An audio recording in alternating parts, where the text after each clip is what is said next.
Alright, Shalom. Before I get started, I want to say Call Halayim La Yahweh Ba'Hashem Yahushai Ba'Hashem Rakakwadash. Double honors to my elders and apostles, a great millstone who taught me this truth. And double salutation to all you Akim out there that's laboring this truth with all righteousness and sincerity. Shalom. Alright, I'm back at you with another lesson through the spirit and power of Yahweh Ba'Hashem Yahushai. Alright, I'm going to get straight into the scriptures. Alright, this is 2 Timothy chapter 2. And I'm going to start at verse 19. 2 Timothy chapter 2 verse 19. Nevertheless, the foundation of Yahweh standeth sure, having this seal. The Lord knoweth them that are his, and let everyone that nameth the name of Hamashiach depart from iniquity. But in a great house there are not only vessels of gold and of silver, but also of wood and earth, and some to honor and some to dishonor. Okay? And that great house represents the house of the Most High, which is you Israelites, man, the house of God. All right. But in that house, it said there are vessels of honor and some to dishonor. Okay. And those vessels of honor are the elect, man, the 1/3. You see who Yahweh Ba'Hashem Yahushai is going to have mercy upon. But those vessels of dishonor are the 2/3, man, whom the Lord is utterly going to destroy in his wrath. All right. I'm going to grab Romans 9 and 21 just to further elaborate.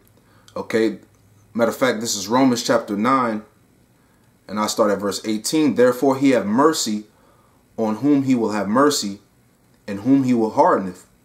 All right, so the Lord, the Yahweh Ba'Hashem Yahushai, he's the one that chooses who's going to have mercy and who's not. That's just the will of the Lord. Verse 19, Romans 9 and 19. Thou wilt say then unto me, why doeth he yet find fault? For who have resisted his will? Verse 20. Nay, but O man, who art thou that replies against Yahweh Ba'Hashem Yahushai? Shall the thing formed say to him that formed it, why hast thou made me thus? Right. So meaning, are you going to question the Lord about what he does and how he moves? You see, you can't question the Lord about anything, man. This is his will, man. The scriptures talk about that his will be done, man, and this is his will. This is the will of the Lord. The fact that he's created vessels of honor and dishonor, man. You know, and we hope to be found as those vessels of honor. Okay? It says, verse 21, have not the potter power over the clay of the same lump to make one vessel unto honor and another unto dishonor? You see? So like I said, this is the will of Yahweh Ba'Hashem Yahushai, man. Who are you to question that, man? And matter of fact, I'll grab that too. This is Isaiah 40. All right. This is Isaiah 40. Isaiah chapter 40, verse 28. Hast thou not known? Hast thou not heard that the everlasting power, Yahweh Ba'Hashem Yahushai, the creator of the ends of the earth, fainteth not, neither is weary. There is no searching of his understanding. You see? So, as the scriptures tell you in Isaiah 55, that, you know, our thoughts are not the Lord's thoughts, neither our ways are his ways, you know, because his judgments are higher than we understand, man. So, just referencing that point in that scripture, man, you know, you can't question the Lord's will. He does what he pleases, man. All right.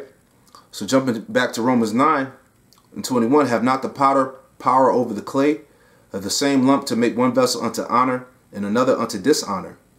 Verse 22, what if Yahweh Ba'Hashem Yahushai, willing to show his wrath and to make his power known, endure with much long suffering the vessels of wrath fitted to destruction? Okay, which is the 2/3. They are the vessels of wrath fitted to destruction. Verse 23, and that he might make known the riches of his glory on the vessels of mercy, which he had afore prepared unto glory. You see? And those vessels of mercy are the election, the 1/3. It said, which he had afore prepared unto glory, man. So the elect were already predestined, man. You know, they were preordained. They were already chosen. All right. Those are the ones that Yahweh Ba'Hashem Yahushai is going to have mercy upon, man. Okay. And like I said earlier, man, we hope to be found as vessels of honor, man. You know, by doing this work and fulfilling the will of the Lord, man. All right. But let me grab a quick precept. This is before I jump back to that 2 Timothy chapter 2. All right, this is This is Sirach chapter 10, verse 19, or Ecclesiasticus in the Apocrypha. Chapter 10, verse 19, it reads, "They that fear Yahweh Ba'ashem Yahushai are a sure seed, and they that love him an honorable plant, which is the elect."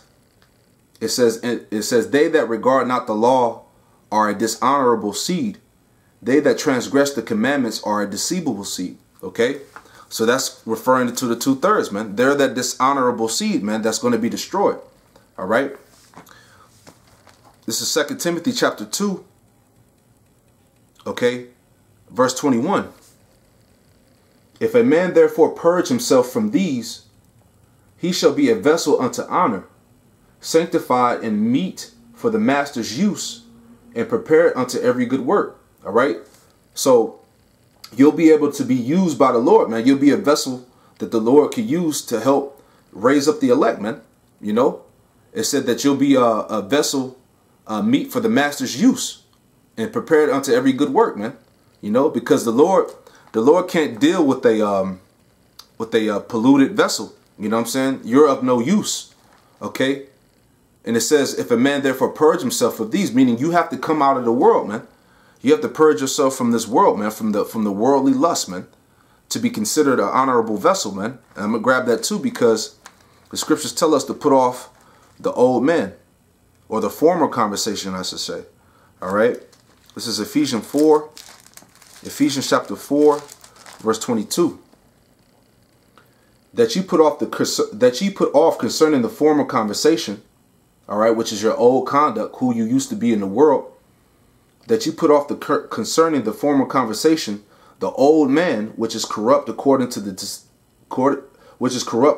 deceitful lust. You know, because that old man is corrupted, man. You know, we were bound by sin, all types of worldly lusts, you know, thoughts, you know, so on and so forth. Verse 23, "And be renewed in the spirit of your mind." Okay, meaning your spirit has to be cleansed, man, through the washing of the word, man. You know, that's how you renew your mind. You have to start over as a brand new babe, man, as the scriptures tell you. All right, your mind has to be made new.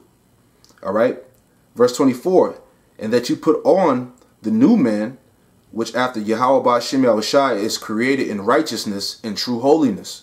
All right, so that's how you purge yourself, man. You know, to be considered that vessel of honor.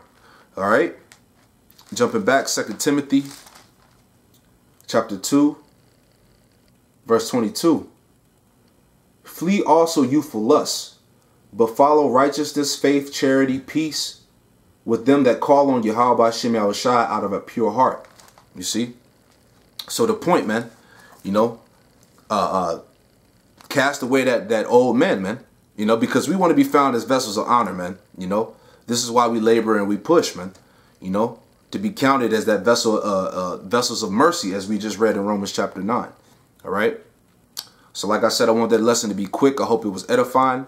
You know, I want to give all praise, honor, and glory to Yahweh Ba'ashem Yahushai. Double honors to my elders and apostles, great millstone who taught me this truth. And double salutations to all you Akim that's pushing. Shalom.